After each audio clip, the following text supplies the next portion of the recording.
The morning briefing room fell silent when Commander Jake Morrison slammed the intelligence folder onto the metal table. The fluorescent lights buzzed overhead as he scanned the faces of his elite SEAL team members. Each warrior had survived countless missions, but what he was about to propose would test every limit they thought they knew. 3 targets, Morrison began, his gravelly voice cutting through the tension.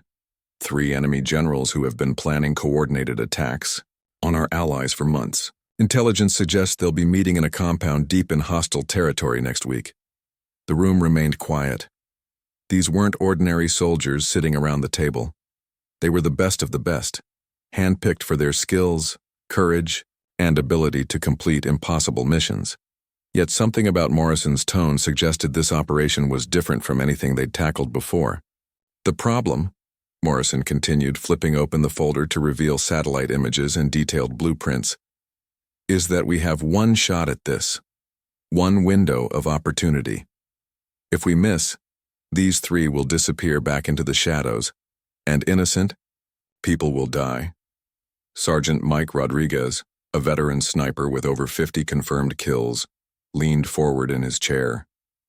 His weathered hands traced the compound layout on the photographs. "What's the extraction plan, sir?" Morrison's jaw tightened. "That's where it gets complicated. The compound is surrounded by enemy forces. Getting a full team in and out would be suicide. This has to be a precision operation. Minimal footprint, maximum impact." The team exchanged glances. They'd heard this speech before, but something in Morrison's eyes told them there was more to the story. Lieutenant Sarah Chen, their communications expert, cleared her throat. "Sir, with respect, what aren't you telling us?" Morrison walked to the window overlooking the training grounds where new recruits were practicing their marksmanship. Young soldiers, eager and untested, reminded him of his own early days in the service. But this mission required something beyond youth and enthusiasm. "The 3 generals will be in separate buildings within the compound," he said without turning around. "Buildings that are over 800 meters apart from each other. The intelligence window shows they'll only be vulnerable for a 15-minute period during their scheduled meeting preparation." The implications hit the room like a physical blow. Rodriguez whistled low under his breath. "Sir, are you suggesting what I think you're suggesting?" Morrison finally turned back to face his team. 3 targets, 3 separate locations, 15-minute window. All 3 need to be eliminated simultaneously to prevent the others from escaping or calling for backup. "That's impossible," muttered Corporal Danny Williams, their demolitions expert. "Even with our best sniper, you can't be in 3 places at once." "Exactly," Morrison said. "Which is why I'm not asking for volunteers. This mission requires something we've never attempted before. Something that goes against everything we've been trained to believe about team operations." The silence stretched uncomfortably as the team processed what their commander was implying. They'd worked together for 3 years, completing 17 successful missions without losing a single team member. Their success came from coordination, mutual support, and never leaving anyone behind. Morrison pulled out another photograph, this one showing a young woman in military fatigues. Her face was serious, focused, with the kind of eyes that had seen combat. "Meet Staff Sergeant Elena Vasquez, Marine Corps sniper, 2 tours in Afghanistan. Specialty, long-range precision shooting under extreme conditions." "Sir," Rodriguez interrupted. "I don't understand. We have our own sniper capabilities. Why bring in an outsider?" Morrison's expression grew grim. "Because Sergeant Vasquez holds the current military record for longest confirmed kill shot. Because she's completed solo operations that would give our best operators nightmares. And because she's the only person in our military who has ever successfully engaged 3 separate targets from 3 different positions in a single operation." The team stared at the photograph. Elena Vasquez looked young, probably in her late 20s. But her service record, which Morrison began reading aloud, painted a picture of someone who had redefined what was possible in modern warfare. "Here's what I need you to understand," Morrison said, his voice dropping to almost a whisper. "This isn't about ego or proving anything. This is about preventing a coordinated terrorist attack that could kill thousands of innocent people. The Intelligence is solid, the timeline is fixed, and we have one chance to stop it. He closed the folder and looked each team member in the eye. I've spent sleepless nights trying to figure out how to make this work with conventional tactics. Every scenario ends the same way. Either we fail to eliminate all 3 targets or we lose team members in the extraction. Both outcomes are unacceptable. The room felt heavy with the weight of impossible decisions. These warriors had built their careers on teamwork, on the certainty that they could overcome any obstacle by working together. Now their commander was suggesting that their best chance of success lay in the hands of a single Marine they'd never worked with. Morrison walked back to the table and spread out detailed topographical maps of the target area. The compound sits in a valley surrounded by hills. 3 vantage points offer clear lines of sight to all 3 target buildings. The distance between these positions means no single operator could move between them in the time frame we have available. Unless, he continued, pointing to specific locations on the map, we have 3 different operators positioned simultaneously, but the coordination required, the precision needed, the timing. He shook his head. It would require skills that, frankly, I'm not sure exist in our military. Lieutenant Chen studied the maps carefully. Sir, what makes you think Sergeant Vasquez can do what we can't? Morrison smiled for the first time that morning, but it wasn't a happy expression. Because 6 months ago she did exactly this. Different location, different targets, but the same impossible mathematics. 3 simultaneous shots, 3 confirmed kills, 0 friendly casualties. The revelation hung in the air like smoke from a battlefield. The team had heard rumors of solo operations, of impossible shots made under conditions that defied military doctrine, but hearing it confirmed by their commander, seeing the evidence laid out in classified documents made it real in a way that changed everything. Rodriguez leaned back in his chair, his mind racing through the tactical implications. Sir, if she's that good, why isn't she already part of a special operations unit? Morrison's expression darkened. Because she's exactly the kind of operator that makes conventional military leadership nervous. She works alone. She takes risks that terrify command structures, and she gets results that make everyone else look inadequate. The morning sun was now streaming through the briefing room windows, casting long shadows across the maps and photographs scattered on the table. Outside, the sounds of regular military training continued. But inside this room, 5 elite warriors were grappling with a truth that challenged everything they thought they knew about modern warfare. Morrison gathered the documents back into their folder. I'm flying to Camp Pendleton this afternoon to meet with Sergeant Vasquez. I need to know if she's willing to take on this mission. More importantly, I need to know if she can work with a support team she's never met, in a situation where there's no room for error. The California desert heat shimmered off the tarmac as Commander Morrison's helicopter touched down at Camp Pendleton. He'd made this trip with a mixture of skepticism and desperate hope.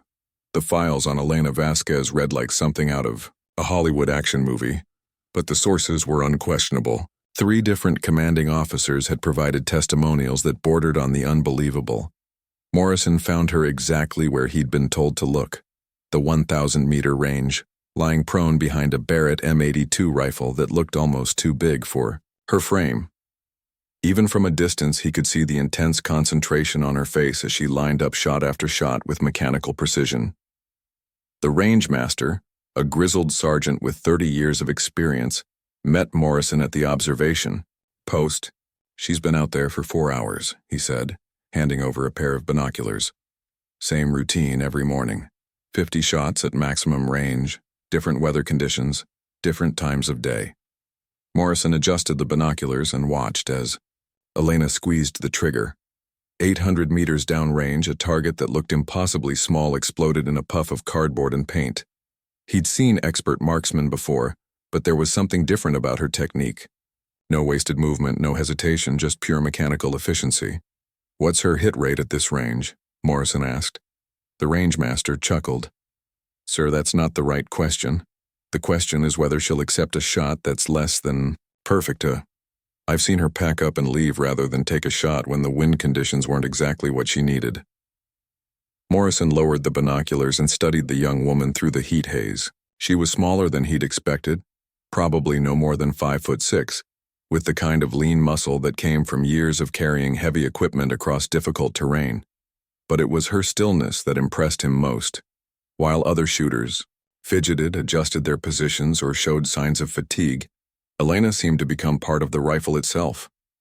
"Sergeant Vasquez," Morrison called out as he approached her position. "I'm Commander Morrison, Naval Special Warfare Command." Elena didn't look up from her scope immediately. Instead, she fired one more shot, watched the target through her optics, to confirm the hit, then carefully engaged the safety and rolled onto her side. When she finally met Morrison's eyes, he was struck by their intensity. These weren't the eyes of a typical 28-year-old. These were the eyes of someone who had made life-and-death decisions under pressure most people couldn't imagine. "Sir," she said, rising to her feet with fluid grace. "I was told you might be coming by." Morrison noticed she didn't salute, didn't adopt the rigid military posture he was accustomed to seeing from subordinates.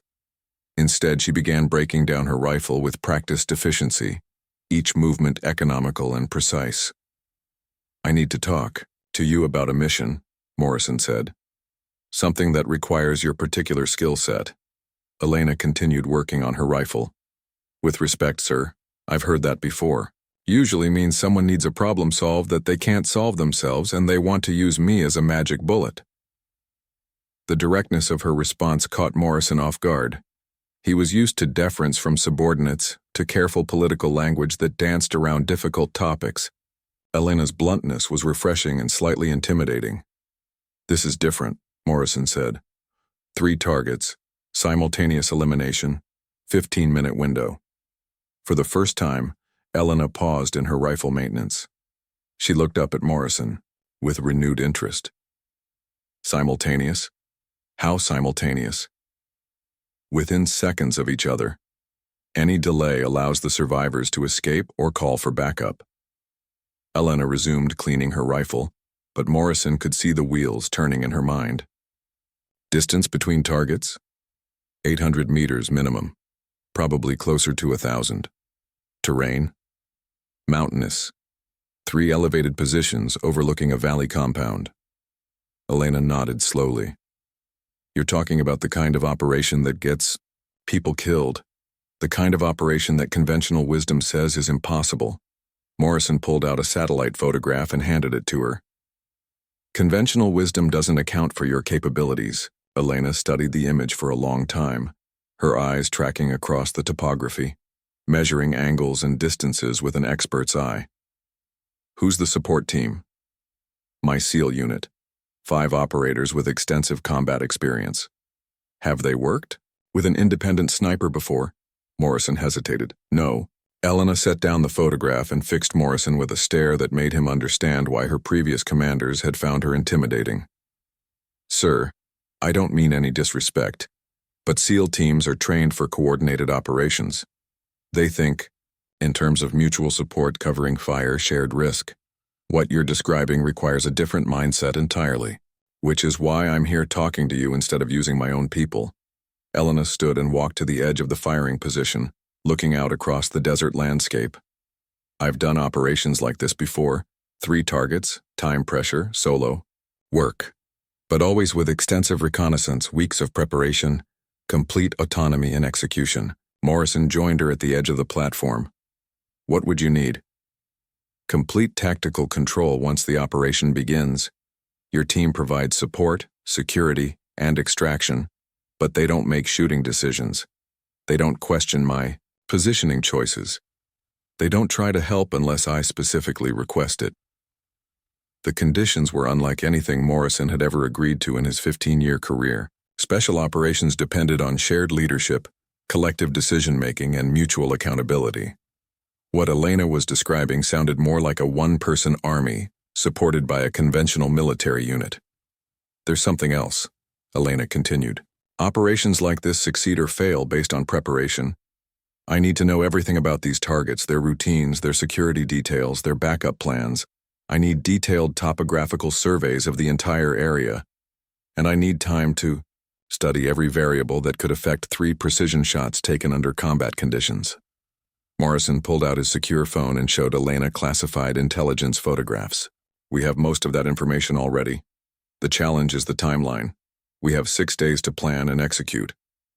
Elena examined the photographs with the same intensity she'd shown while studying her rifle scope. 6 days, she repeated. Most operations like this require weeks of preparation. The intelligence window won't stay open longer than that. After next week, these targets disappear back into the general population, and we lose our chance to prevent their coordinated attack. Elena handed back the phone and looked directly at Morrison. Sir, I need you to understand something. The kind of shooting you're asking for isn't just about marksmanship. It's about accepting complete responsibility for mission success or failure. If I miss, people die. If I hesitate, people die. If I make the wrong tactical decision, your team, members might die. Morrison had commanded elite warriors in dozens of combat situations, but Elena's matter-of-fact discussion of life and death responsibility was unlike anything he'd experienced. Most soldiers, even the best ones, approached dangerous missions with at least some acknowledgement of fear or uncertainty. Elena discussed killing and dying with the same clinical detachment she might use to describe rifle maintenance. The other thing you need to understand, Elena continued, is that operations like this change you. Taking 3 lives in rapid succession, knowing that each shot has to be perfect, carrying the weight of an entire mission's success. It's not something you come back from unchanged. Morrison thought about his own team, about the bonds they'd built over years of shared danger and mutual trust. What do you need from my people? Elena smiled for the first time since they'd begun talking, but it wasn't a particularly warm expression. I need them to be professional enough to let me do my job without trying to manage me. I need them to be skilled enough to handle their part of the mission without requiring my attention. And I need them to be trustworthy enough that I can focus entirely on 3 shots instead of worrying about my 6. The afternoon sun was beginning to set over Camp Pendleton, casting long shadows across the training ranges where Marines continued their practice routines. Morrison watched Elena pack her equipment with the same methodical precision she brought to everything else. Sergeant, I have to ask, why do you do this kind of work? You could have your choice of assignments, probably fast-track promotion, comfortable, positions away from combat zones. Elena paused in her packing and considered the question. Sir, I'm good at solving problems that other people can't solve. Problems that require absolute precision under conditions where most people would fall apart. The military needs people who can operate at that level, and there aren't many of us. She finished securing her rifle case and stood to face Morrison. But more than that, I've seen what happens when the bad guys get away, when operations fail because nobody was willing to take the hard shots, when innocent people die because we couldn't get the job done. Morrison extended his hand. So you'll take the mission? Elena shook his hand with a grip that was surprisingly strong. I'll take the mission, sir, but I do it my way with your support or I don't do it at all. As Morrison walked back toward his helicopter, he found himself both relieved and terrified. He'd found the operator he needed for an impossible mission, but he'd also committed his team to working with someone who operated by rules he didn't fully understand. The next 6 days would determine whether Elena Vasquez was the answer to their prayers or the beginning of their worst nightmare. The tension in the briefing room was thick enough to cut with a knife when Elena Vasquez walked through the door. Morrison's SEAL team had spent the previous night studying her service record, and their reactions ranged from skeptical curiosity to outright hostility. 5 elite warriors who had never failed a mission were now being asked to trust their lives to someone they'd never worked with. Elena entered wearing standard Marine fatigues, carrying a single duffel bag and her rifle case. She took in the room with a quick glance, noting the defensive body language and hostile expressions. This wasn't her first time walking into a room full of special operations soldiers who thought they didn't need her help.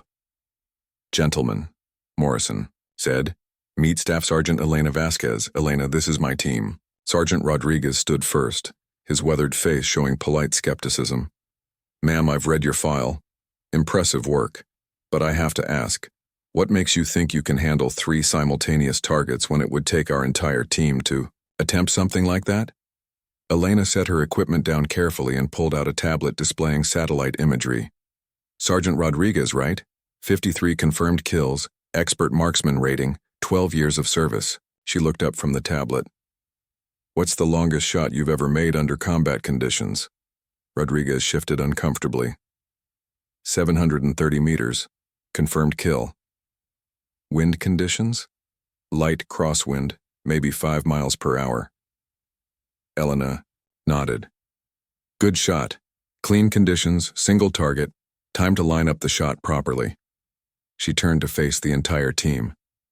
The mission you're asking me to support requires 3 shots at distances exceeding 800 meters in unknown wind conditions, with no opportunity for ranging shots or adjustments. Lieutenant Chen leaned forward. With respect, that sounds like bragging.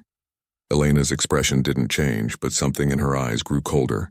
Lieutenant, 6 months ago I eliminated 3 targets in Afghanistan from positions that were 900, 1,050, and 820 meters from their respective targets.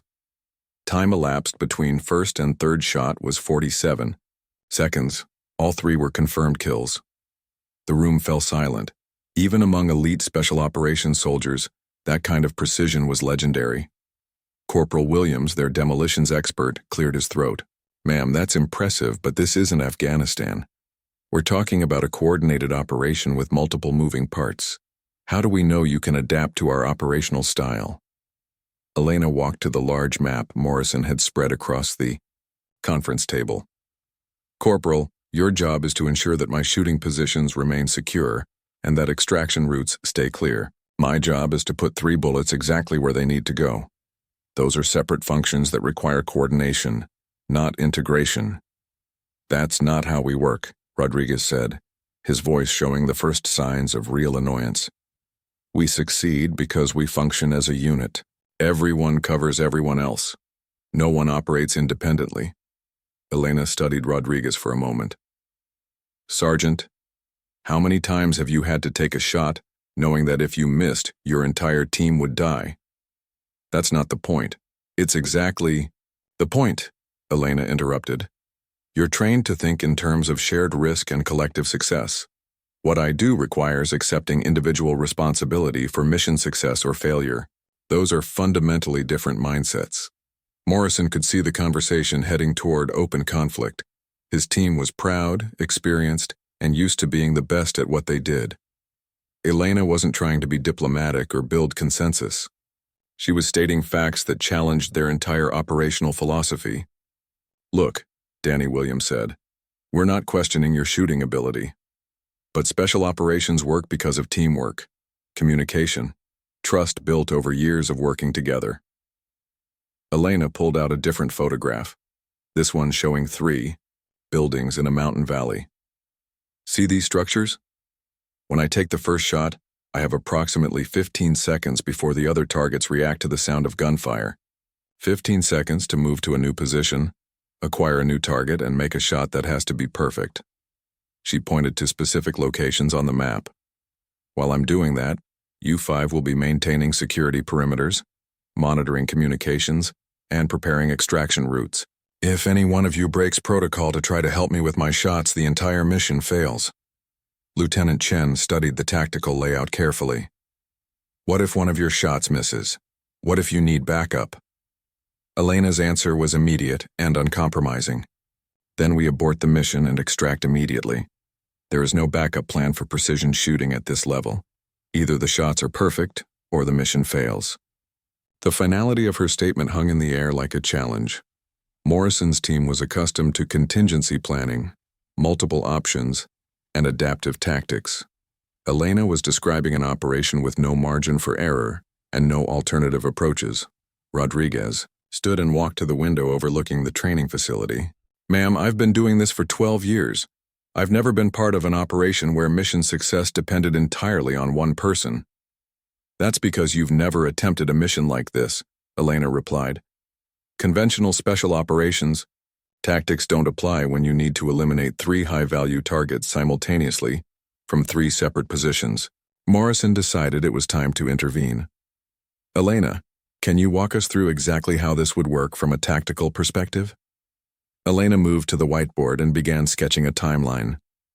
Hour 0, team insertion at Rally Point Alpha, 2 kilometers from target compound. Hour 1, movement to observation positions, final intelligence confirmation. Hour 2, team establishes security perimeters while I move to shooting position 1. She continued drawing as she spoke. Hour 3, targets confirmed in position. Wind conditions assessed, first shot taken. Immediate movement to position 2, approximately 300 meters distant. Second shot taken within 2 minutes of first shot. What about counter-sniper protocol? Chen asked. Elena paused in her sketching. Lieutenant, there is no counter-sniper protocol for this type of operation. If enemy forces locate my position after the first shot, the mission fails. Speed and precision are the only defensive measures available. Williams shook his head. That's insane. You're talking about exposing yourself to enemy fire with no backup plan. I'm talking about accepting the risks necessary to complete an impossible mission, Elena replied. If you want guaranteed safety, don't volunteer for operations like this. The conversation was spiraling toward open confrontation when Morrison's secure phone rang. The intelligence briefing he took was brief but decisive. When he hung up, his expression was grim. The timeline just changed, Morrison announced. Intelligence indicates the targets will be vulnerable tomorrow night instead of next week. We have 18 hours to finalize our operational plan. The news hit the room like a physical blow. 18 hours to coordinate an operation that would normally require weeks of planning and preparation. Elena was the first to speak. Sir, that's cutting it extremely close, but it's doable. I need 6 hours to study the topographical data and weather forecasts. The rest of the time should be sufficient for equipment checks and movement to the operational area. Rodriguez stared at her in disbelief. 6 hours? Most sniper operations require days of site preparation and range estimation. Most sniper operations don't require the kind of flexibility this mission demands, Elena responded. Extensive preparation can become a liability when conditions change rapidly. Morrison looked at his team, then at Elena. Both sides represented the best of military training and experience, but they approached warfare from completely different philosophical frameworks. His SEAL team believed in collective strength and shared responsibility. Elena believed in individual excellence and personal accountability. Here's what's going to happen, Morrison said, his command voice cutting through the tension. We have 18 hours to make this work. Elena will have complete tactical control over the shooting aspects of this mission. My team will handle everything else: security, communications, extraction, and contingency planning. The compromise satisfied no one, but it was the only practical solution to an impossible situation. Rodriguez nodded reluctantly. Sir, we'll make it work. But if things go sideways, we adapt and improvise. That's how we've stayed alive this long. Elena gathered her equipment and headed toward the door. Sergeant, things won't go sideways if everyone does their job exactly as planned. The problems start when people try to be helpful instead of being professional. As she left the briefing room, Morrison's team exchanged glances that needed no translation. They were committed to the mission, but they weren't sure they trusted the woman their lives now depended on. Outside, Elena was already spreading topographical maps across the hood of a vehicle, beginning the intensive preparation that would determine whether tomorrow night ended in success or disaster. She'd worked with skeptical teams before, but never with so little time to prove that her methods could deliver results. The next 18 hours would test everything she believed about precision shooting, individual accountability, and the mathematics of life and death. The helicopter flew, dark through the moonless night, its rotors cutting through mountain air that tasted of pine and danger. Elena sat in complete silence, her equipment secured beside her, her mind running through the mission parameters for the 100th time. Across from her, Morrison's SEAL team performed their own pre-mission rituals, checking weapons and communication gear with practiced efficiency. Rodriguez glanced at Elena through his night vision goggles. She hadn't spoken since boarding the aircraft, hadn't joined in the usual dark humor and tension-breaking banter that preceded dangerous operations. Instead, she sat motionless, her eyes closed, appearing almost meditative. For a moment, he wondered if she was praying or simply running tactical calculations in her head. The helicopter began its descent toward the insertion point, a rocky outcropping 12 kilometers from the target compound. Elena's eyes opened immediately, and Rodriguez realized she hadn't been sleeping or meditating. She'd been listening to the aircraft's engine and rotor sounds, monitoring their approach with the same intensity she brought to rifle maintenance. 2 minutes out, the pilot's voice crackled through their headsets. Elena began a final equipment check that looked more like a religious ritual than standard military protocol. Every piece of gear was touched, verified, and secured in a specific sequence. Her rifle case was opened and closed 3 times, each time confirming that her weapon was properly secured and accessible. Morrison watched this process with fascination and growing respect. Elite soldiers all had their pre-mission routines, but Elena's preparation had an intensity that bordered on the supernatural. She was transforming herself from a person into a weapon system, shedding everything human, except the core skills needed for precision killing. The helicopter touched, down with barely a whisper, its specially modified rotors designed for silent insertion. The team moved out in perfect coordination, each person knowing their role in the carefully choreographed dance of special operations deployment. Elena was the last to exit, moving with deliberate slowness that initially annoyed Rodriguez until he realized she was already studying the terrain, wind patterns and sight lines even as she stepped onto solid ground. While the rest of the team secured the landing zone, she was gathering intelligence that would affect shot accuracy 8 hours later. The movement to their forward observation position took 4 hours across terrain that seemed designed to break both equipment and spirits. Rocky slopes, dense vegetation, and loose scree that threatened to send sound echoing across the valley below. Elena moved through it like a ghost, her footfalls silent, her breathing controlled, her attention constantly shifting between immediate obstacles and distant tactical considerations. Morrison had led dozens of insertions, but he'd never worked with someone who seemed so completely adapted to hostile environments. While his team navigated the terrain professionally, Elena seemed to become part of it, reading the landscape like a text written in a language only she understood.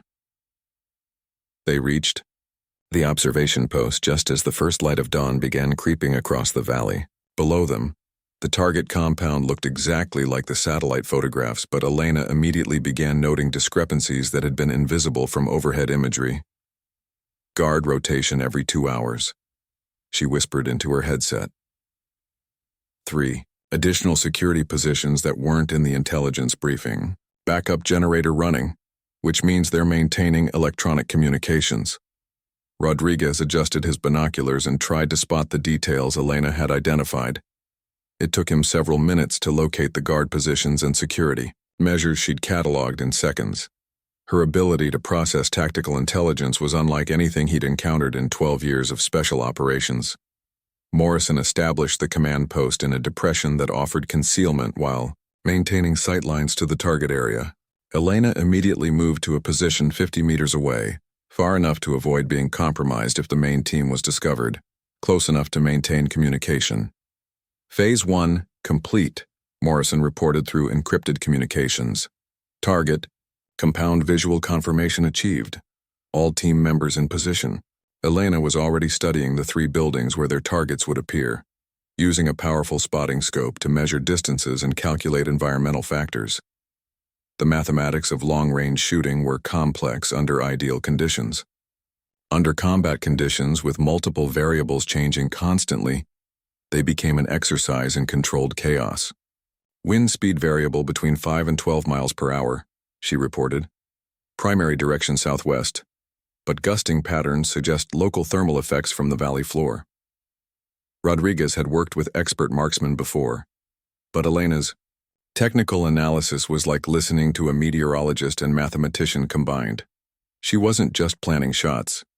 She was predicting the future behavior of bullets traveling through constantly changing atmospheric conditions. Lieutenant Chen monitored radio communications from the compound, providing real-time intelligence about target movement and security. Status. First target confirmed in Building Alpha, she reported. Second target en route to Building Charlie. Elena adjusted her equipment and began moving toward her first firing position. The location she'd selected was 700 meters from Building Alpha, with a clear sightline and multiple escape routes, but reaching it required crossing open ground that would expose her to enemy observation. Cover movement to Position 1, Elena requested. Morrison's team immediately shifted into overwatch positions, their weapons trained on potential threat areas while Elena moved across the exposed terrain. She covered the distance in less than 3 minutes, moving in short rushes that utilized every piece of available concealment. From her first position, Elena could see into the compound with crystal clarity. The target building was a 2-story structure with multiple windows and a flat roof that provided several potential shooting platforms for enemy snipers. Her target, a general responsible for coordinating attacks against Allied forces, was visible through a second-floor window. Target 1 acquired, Elena reported. Clear shot available, but waiting for targets 2 and 3 to reach their positions. The waiting was the hardest part. Elena lay motionless behind her rifle, her crosshairs centered on a man who had no idea he was about to die. Around the compound, life continued normally. Guards walked their routes, vehicles moved in and out of the gates, and people went about their daily routines unaware that death was watching them through a precision scope. Target 2 in position, Chen reported 20 minutes later. Elena could feel her heart rate slow as she entered the mental state required for precision shooting. Her breathing became deeper, more controlled. Her muscles relaxed everything except the specific groups needed to operate her weapon. The world around her faded to a narrow tunnel focused entirely on the mathematics of bullet flight. Target 3 in position. Chen's voice came through the headset. All targets confirmed. Green light for operation execution. Elena's finger found the trigger of her rifle. 800 meters away, 3 men were conducting a meeting that would result in the deaths of innocent people if allowed to continue. In approximately 90 seconds, she would prevent that from happening. Commencing engagement sequence, Elena whispered into her microphone. Rodriguez watched through his spotting scope as Elena made final adjustments to her rifle scope. Her movements were minimal, precise, calculated. She had become a machine designed for a single purpose: delivering death at impossible distances with absolute accuracy. Morrison checked his watch and activated the extraction timeline. In 15 minutes, regardless of mission outcome, they would need to begin movement toward the helicopter pickup point. There was no margin for delay, no time for second attempts. Elena's breathing settled into the rhythm that preceded perfect shots. Her finger applied the first pressure to her trigger, taking up the slack that separated intention from action. The valley held its breath as if the entire landscape understood that everything was about to change forever. Time seemed to slow to a crawl as Elena's world narrowed to the space between her eye and the rifle scope. 800 meters away, her first target moved slightly to the left, presenting a perfect profile through the window. Her crosshairs tracked the movement with mechanical precision, compensating for wind drift and bullet drop with calculations that had become instinctive through years of training and combat experience. Rodriguez held his breath as he watched through his spotting scope. He'd seen dozens of expert marksmen make difficult shots, but there was something different about Elena's preparation. No hesitation, no last-minute adjustments, no visible tension. She had become part of the weapon itself. Elena's finger completed its slow, steady pressure on the trigger. The rifle fired with a sharp crack that echoed across the valley like breaking thunder. Through her scope, she watched the target drop instantly, a clean headshot that eliminated any possibility of survival or alarm raising. Target 1 down, she whispered into her microphone, already beginning movement toward her second position. The compound below showed no immediate signs of alarm.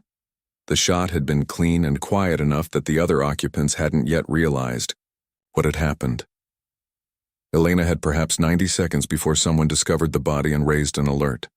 She moved across the rocky terrain like liquid shadow, covering 300 meters of broken ground in under 2 minutes. Her second shooting position offered a view into Building Charlie, where Target 2 was conducting what appeared to be a briefing with several subordinates. Rodriguez and the SEAL team maintained their overwatch positions, watching for signs that Elena's movement had been detected. The compound's security force continued their normal routines, unaware that their carefully planned meeting was dissolving into a precision-killing operation.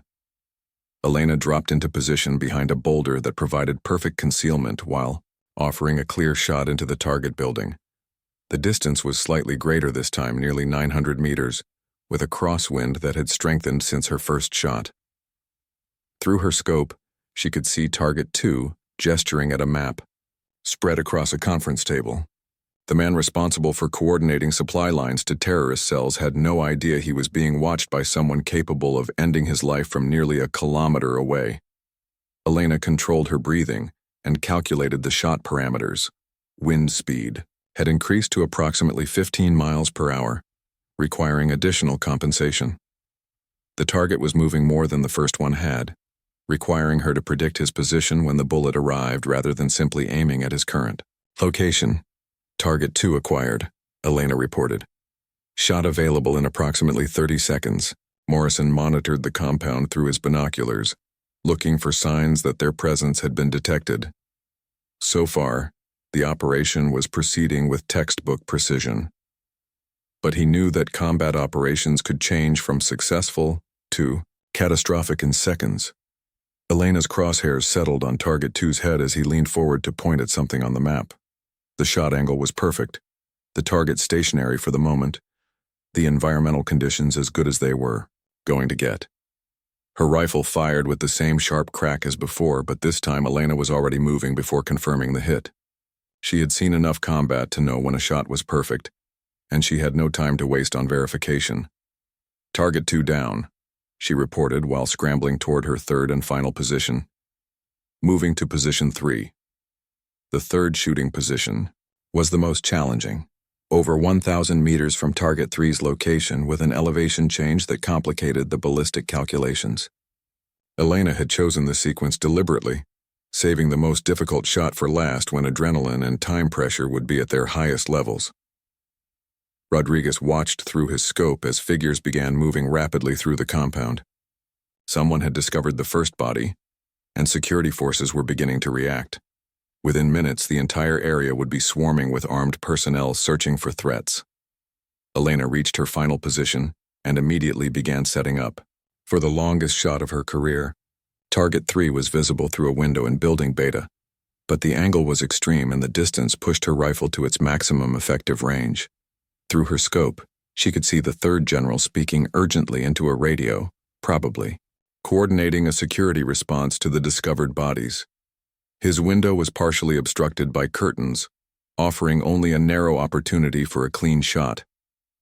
Target 3 acquired, Elena reported, her voice still calm despite the deteriorating tactical situation. Partial obstruction, shot available but challenging. Morrison could see enemy personnel beginning to spread out from the compound, conducting search patterns that would eventually lead them toward the team's positions. Time pressure increasing, he reported. Enemy response initiated. Elena ignored the growing chaos around the compound and focused entirely on the mathematical challenge in front of her. 1,050 meters, variable crosswind, partially obstructed target, extreme shot angle. Under ideal conditions, it would be a difficult shot for any marksman. Under combat pressure, with enemy forces actively searching for her position, it was nearly impossible. Her breathing slowed to the rhythm she had perfected through thousands of practice sessions. Her finger found the trigger and began applying pressure with the same mechanical precision she had used for the previous 2 shots. Target 3 moved slightly to his left, clearing the window obstruction for a brief moment. Elena's crosshairs tracked the movement, leading the target by exactly the amount needed to compensate for bullet flight time at extreme range. The rifle fired, and Elena immediately began breaking down her position. She didn't need to confirm this hit either. After years of precision shooting, she could feel when a shot was perfect, when every variable had been calculated correctly and the bullet was flying exactly where it needed to go. Target 3 down, she reported while already moving toward the extraction point. All objectives eliminated, beginning extraction sequence. Rodriguez confirmed the hit through his spotting scope, watching as the third target collapsed inside the building. In less than 8 minutes, Elena had eliminated 3 high-value targets from 3 separate positions at distances that would challenge most expert marksmen under ideal conditions. Morrison's team immediately shifted into extraction mode, providing covering fire and security while Elena moved toward their rally point. The compound below was now in full alert status, with armed personnel searching the surrounding hills for the source of the attacks. "Outstanding work," Morrison reported as Elena reached the team's position. "Clean shots, perfect execution, textbook extraction timing." Elena was already field stripping her rifle and preparing for the helicopter pickup. Her expression showed no satisfaction, no relief, no emotion at all. She had simply completed a job that required specific technical skills under challenging conditions. "Sir, we need to move," she said, checking her equipment one final time. "Enemy search patterns will reach this area within 20 minutes. The team began their movement toward the extraction point, covering ground as quickly as possible while maintaining noise discipline. Behind them, the compound continued to buzz with activity as security forces discovered the scope of what had just happened. Rodriguez fell into step beside Elena as they moved across the rocky terrain. "Ma'am, I have to say that was some of the finest shooting I've ever witnessed." Elena didn't slow her pace or look in his direction. "Sergeant, it was adequate shooting under acceptable conditions. Nothing more, nothing less." Her matter-of-fact response reminded Rodriguez that for Elena, this hadn't been an exceptional demonstration of skill. It had been a routine application of capabilities she had spent years developing. The shots that would become legendary within special operations circles were, to her, simply another day's work. As the helicopter appeared on the horizon, Morrison reflected on what he had just witnessed. 3 impossible shots, executed with mechanical precision under extreme pressure, by someone who treated extraordinary achievement as ordinary professional competence. Elena Vasquez had redefined what he thought was possible in modern warfare, and she had done it with the same casual efficiency most people brought to routine paperwork. The debriefing room felt different than it had a week earlier. The same fluorescent lights buzzed overhead, the same tactical maps covered the walls, but the atmosphere had changed completely. Morrison's SEAL team sat around the conference table, with expressions that mixed professional respect with something approaching awe. Elena entered carrying the same single duffel bag and rifle case she had brought to their first meeting, but now every person in the room understood exactly what those simple pieces of equipment represented.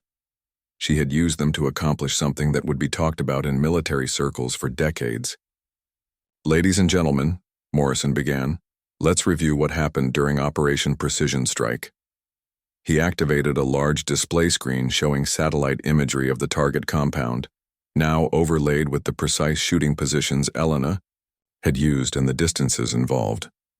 The numbers looked even more impressive when displayed graphically: 847 meters, 923 meters, and 1,053 meters. 3 shots, 3 kills, total elapsed time 7 minutes and 43 seconds. Rodriguez leaned back in his chair, shaking his head slowly. "Ma'am, I owe you an apology. When this mission started, I thought Command was making a mistake bringing in an outsider. I was wrong." Elena set her equipment down and took the same seat she had occupied during their first meeting. "Sergeant, you had legitimate concerns about operational security and team coordination. Those concerns were professionally appropriate." Lieutenant Chen pulled up intelligence reports on her tablet. "The compound was completely neutralized within 18 minutes of the first shot. Security forces never identified our positions, never mounted an effective response, never even understood what kind of attack they were facing." Morrison nodded approvingly. "More importantly, intelligence intercepts confirmed that the planned coordinated attacks were completely disrupted. The 3 targets were the only people who knew the full scope of the operation. With them eliminated, the terrorist network lost months of planning and coordination." Corporal Williams studied the tactical timeline displayed on the screen.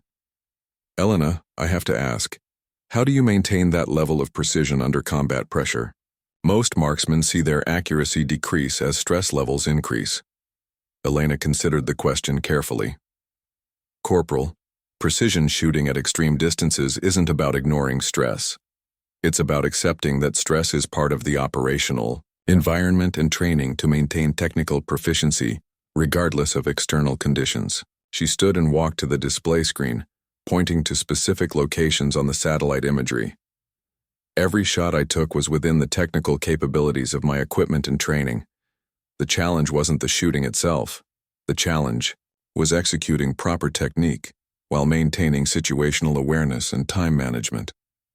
Morrison had commanded elite warriors for 15 years, but he had never worked with someone who discussed extraordinary achievement with such clinical detachment.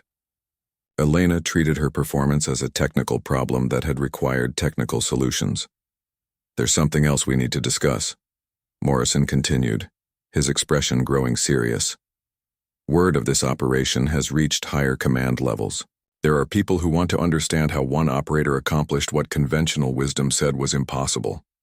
Elena's expression didn't change, but Rodriguez noticed her posture become slightly more defensive. "Sir, are we talking about formal recognition or additional mission assignments?" "Both," Morrison replied. "The Pentagon wants a full technical briefing on your methods. They want to understand whether your capabilities represent individual excellence or techniques that could be taught to other operators." Elena walked back to her chair but remained standing. "Sir, with respect, what I do isn't a training program that can be mass-produced. It's the result of specific individual characteristics, combined with years of specialized practice under extreme conditions." Lieutenant Chen looked up from her tablet. "What do you mean by individual characteristics?" Elena paused, clearly considering how much detail to provide. "Lieutenant, successful long-range precision shooting requires specific physical and mental attributes. Visual acuity, hand-eye coordination, stress tolerance, mathematical processing speed. Most people don't have the right combination of traits, and those traits can't be created through training." Morrison realized Elena was describing something closer to natural talent than acquired skill. "So you're saying this type of capability is rare because it depends on genetics as much as training?" "I'm saying that effective training builds on existing capabilities," Elena replied. "You can teach someone to be a competent marksman. You cannot teach someone to make 3 precision shots at extreme distances under combat pressure while maintaining perfect situational awareness." Rodriguez thought about the dozens of expert shooters he had worked with over his career. All of them were skilled, dedicated professionals, but none of them possessed Elena's combination of technical precision and operational adaptability. Morrison activated his secure phone and placed it on the table. "Elena, I have General Patterson from Special Operations Command on secure connection. He wants to speak with you directly." Elena's expression grew more guarded, but she accepted the phone. The conversation was brief, professional, and conducted in the kind of military language that revealed nothing to outside observers. When she handed the phone back to Morrison, her face was unreadable. "What did the general want?" Morrison asked. Elena sat down for the first time since entering the room. "He wants me to lead a training program for precision marksmen, teach other operators to achieve similar results under similar conditions." The room fell silent as everyone processed the implications. Elena's capabilities weren't just personally impressive. They represented a potential force multiplier that could change how the military approached certain types of operations. "Are you going to accept?" Chen asked. Elena looked around the table at Morrison's team, studying their faces carefully. "I told the general I would consider his offer, but that I had concerns about the feasibility of what he's asking." Morrison leaned forward. "What kind of concerns?" "Sir, what happened during our operation worked because everyone performed their assigned functions without trying to optimize the overall mission. Your team provided security and support. I handled the precision shooting. Those roles were clearly defined and strictly maintained." She continued, "A training program would require me to teach people not just shooting techniques but the mindset required to accept complete individual responsibility for mission success. That's not something most military personnel are psychologically prepared for." Rodriguez understood what Elena was describing. Military culture emphasized collective responsibility and mutual support. Elena operated under a completely different philosophy, where individual excellence was the primary consideration. Morrison's phone rang again, this time with orders that would change everything. The conversation was longer this time, involving Detailed discussions of timelines, resources, and expectations. When he hung up, his expression was a mixture of excitement and concern. Elena, they want you to establish a specialized training unit at Quantico. Full budget authorization, hand-picked instructor staff, complete autonomy over curriculum and student selection. Elena stood and walked to the window overlooking the training facilities where new recruits continued their basic marksmanship instruction. Young soldiers learning fundamental skills that might someday save their lives or the lives of their teammates. Sir, I'll accept the assignment with specific conditions. I select all students based on demonstrated capabilities, not rank or service branch. I design all training protocols without interference from conventional doctrine, and I maintain operational availability for missions that require my specific skill set. Morrison smiled for the first time in days. Those conditions are already approved. Congratulations. You're now in charge of the military's first precision shooting academy designed to produce operators capable of impossible shots. As Elena gathered her equipment and prepared to leave, Rodriguez approached her privately. Ma'am, I just want to say that working with you changed how I think about what's possible in this job. You've set a standard that's going to inspire people for years. Elena shook his hand with the same firm grip she had offered Morrison during their first meeting. Sergeant, the standard isn't what I accomplished. The standard is doing whatever the mission requires, regardless of whether conventional wisdom says it's possible. She headed toward the door, then paused and looked back at the team that had supported her through an impossible operation. And for what it's worth, your team performed flawlessly. The mission succeeded because everyone did their job exactly as required, without heroics or improvisation. As Elena walked out of the briefing room and into her new role as the military's premier instructor of impossible shooting, Morrison realized that they had witnessed something truly historic. Not just the successful completion of a difficult mission, but the emergence of a new type of warrior whose capabilities would redefine what special operations forces could accomplish. Within weeks, stories of Elena's 3 shots would spread throughout the military community, growing into legend with each retelling.